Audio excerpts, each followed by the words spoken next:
En entretien exclusif ce soir, nous recevons M. Abdourahmane Diallo, directeur général du Fonds de solidarité africain. Bonsoir M. Diallo. Bonsoir. Monsieur le directeur général, vous êtes à Brazzaville pour le lancement officiel des activités du Fonds de solidarité africain au Congo, lequel fonds a été créé il y a environ un demi-siècle et auquel le Congo a adhéré en juin de l'année dernière. Quelle est la spécificité de cette institution financière multilatérale, M. Diallo? Alors, merci pour la question, mais permettez-moi, monsieur le journaliste, de commencer par remercier les plus hautes autorités du pays pour l'accueil qui nous a été réservé.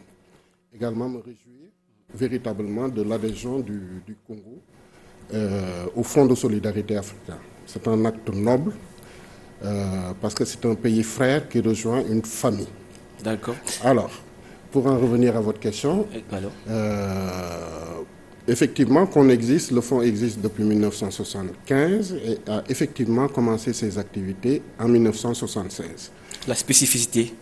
Alors, insister sur le fait qu'il s'agit quand même d'un fonds africain, exclusivement africain, qui met en avant la solidarité des peuples.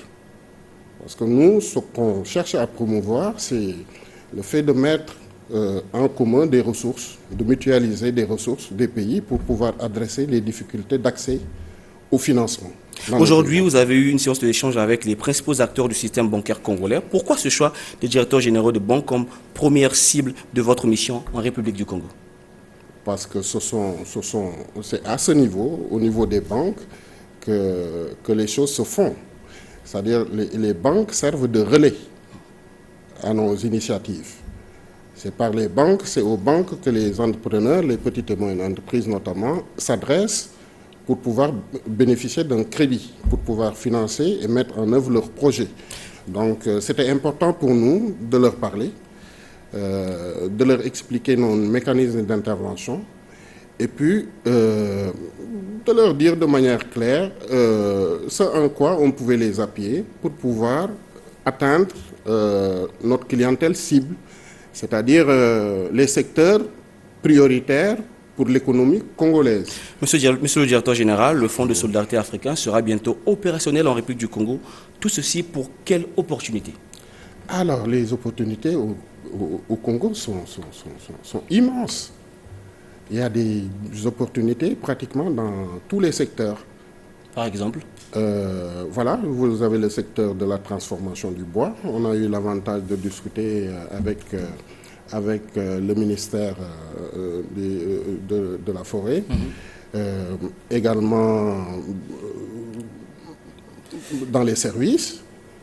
D'accord, il y a les mines, il y a le pétrole, il y a un certain nombre de secteurs qui méritent véritablement un appui puissant, fort, pour l'essor global de l'économie congolaise.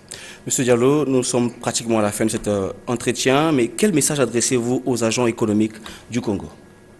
De ne pas avoir peur, de comprendre que véritablement, lorsqu'on est porteur d'un projet viable économiquement, on doit pouvoir accéder à un financement soutenable.